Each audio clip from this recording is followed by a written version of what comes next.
Today we're going to continue reading Anne of Green Gables by L.M. Montgomery, and we're going to be reading Chapter 11, Anne's Impressions of Sunday School. "Well, how do you like them?" said Marilla. Anne was standing in the gable room, looking solemnly at 3 new dresses spread out on the bed. One was of snuffy-colored gingham, which Marilla had been tempted to buy from a peddler the preceding summer because it looked so serviceable. One was of black and white checked sateen, which she had picked up at a bargain counter in the winter, and one was a stiff print of an ugly blue shade, which she had purchased that week at a Carmody store. She had made them up herself, and they were all made alike. Plain skirts fulled tightly to plain waists, with sleeves as plain as waists and skirts and tights as sleeves could be. "I'll imagine I like them," said Anne soberly. "I don't want you to imagine it," said Marilla, offended. "Oh, I can see you don't like the dresses. What is the matter with them? Aren't they neat and clean and new?" "Yes. Then why don't you like them?" They're not pretty," said Anne reluctantly. "Pretty?" Marilla sniffed. "I don't trouble my head about getting pretty dresses for you. I don't believe in pampering vanity, Anne. I'll tell you that right off. Those dresses are good, sensible, serviceable dresses, without any frills or furbelows about them. And they're all you get this summer. The brown gingham and the blue print will do for you for school when you begin to go. The sateen is for church and Sunday school. I'll expect you keep them neat and clean and not to tear them. I should think you'd be grateful to get most anything after those skimpy, wincey things you've been wearing."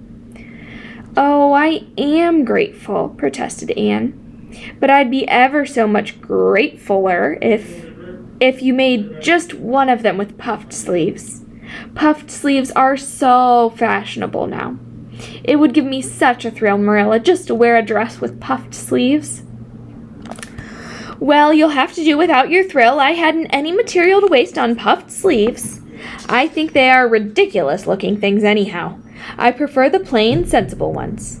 But I'd rather look ridiculous when everybody else does than plain and sensible all by myself," persisted Anne mournfully. "Trust you for that. Well, hang those dresses carefully up in your closet and then sit down and learn the Sunday school lesson. I got a quarterly from Mr. Bell for you, and you'll go to Sunday school tomorrow," said Marilla, disappearing downstairs in a high dun. Anne clasped her hands and looked at the dresses. "I did hope there would be a white one with puffed sleeves," she whispered disconsolately. "I prayed for one, but I didn't much expect it on that account. I didn't suppose God would have time to bother about a little orphan girl's dress. I knew I'd just have to depend on Marilla for it.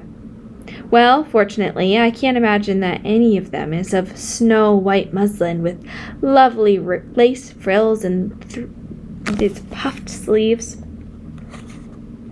The next morning, warnings of a sick headache prevented Marilla from going to Sunday school with Anne. "You'll have to go down and call for Mrs. Lynde, Anne," she said. "She'll see that you get into the right class. Now mind you behave yourself properly. Stay to preaching afterwards and ask Mrs. Lynde to show you to our pew. Here's a cent for collection. Don't stare at people and don't fidget.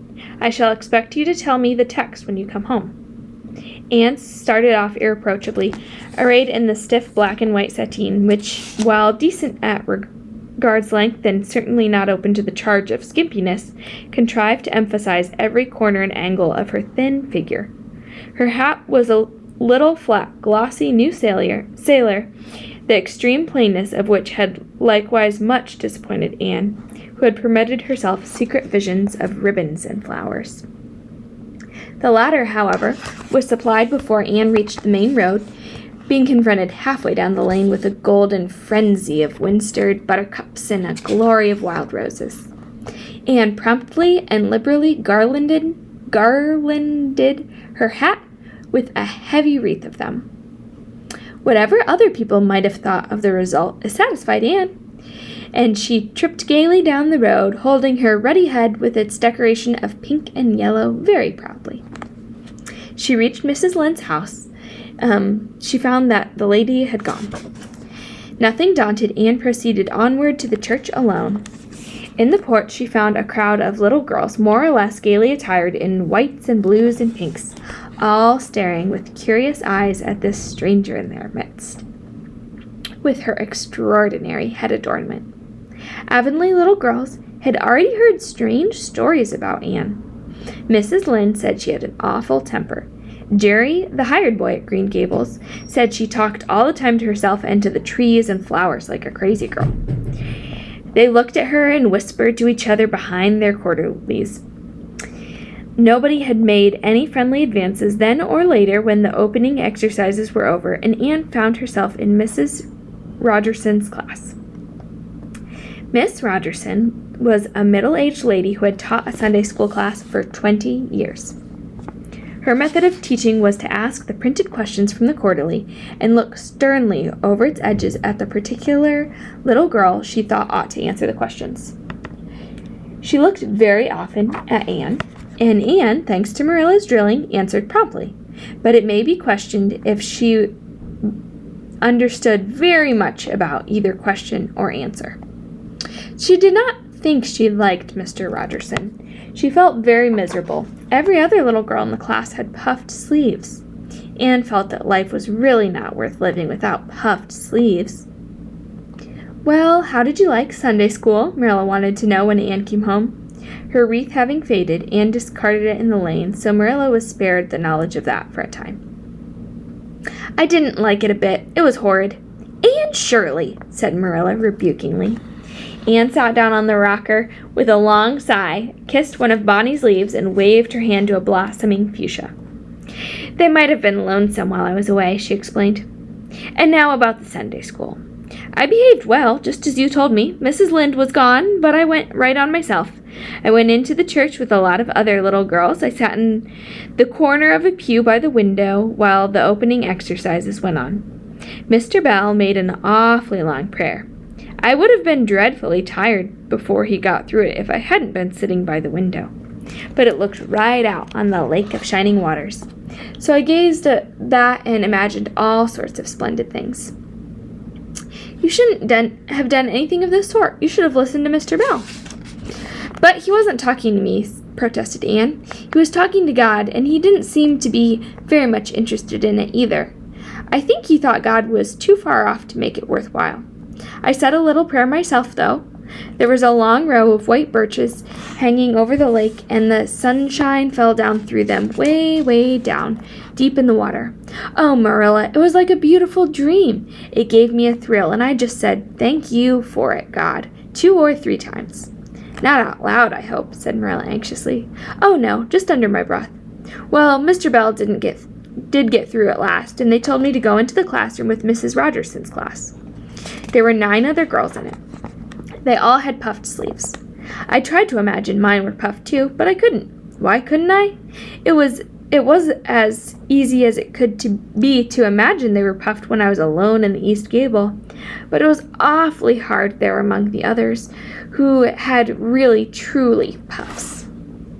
You shouldn't be thinking about your sleeves in Sunday school. You should have been attending to the lesson. I hope you knew it. Oh, yes, I answered a lot of questions. Miss Rogerson asked me ever so many. I didn't think it was fair for her to do all the asking. There were lots I wanted to ask her, but I didn't like to because I didn't think she was a kindred spirit. Then all the other little girls recited a paraphrase. She asked me if I knew any. I told her I didn't, but I could recite the dog at his master's grave if she liked. That's in the Third Royal Reader. It isn't really a truly religious piece of poetry, but it's so sad and melancholy that it might as well be. She said it wouldn't do, and she told me to learn the 19th paraphrase for the next Sunday. I read it over in church afterwards, and it's splendid. There's 2 lines in particular that just thrill me. Quick as the slaughtered squadrons fell in Midian's evil day. I don't know what squadrons means, nor Midian either, but it sounds so tragical. I can hardly wait until after next Sunday to recite it. I'll practice it all week. After Sunday school, I asked Miss Rogerson, because Mrs. Lynde was too far away, to show me your pew. sat just as still as I could, and the text was Revelations, 3rd chapter, 2nd and 3rd verses. It was a very long text. If I was a minister, I'd pick the short, snappy ones. The sermon was awfully long, too. I suppose the minister had to match it to the text. I didn't think he was a bit interesting. The trouble with him seems that he hasn't had enough imagination. I didn't listen to him much. I just let my thoughts run, and I thought of the most surprising things. Marilla felt helplessly that all this should be sternly reproved, but she was hampered by the undeniable fact that some of the things that Anne had said, especially about the minister's sermons and Mr. Bell's prayer, were what she herself had really thought deep down in her heart for years, but had never given expression to. It almost seemed to her that those secret, unuttered, critical thoughts had suddenly taken visible and accusing shape and form in the person of this outspoken morsel of neglected humanity. That's the end of chapter 11. I hope you enjoyed today's reading, and you'll join us next week to read chapter 12. Have a great day.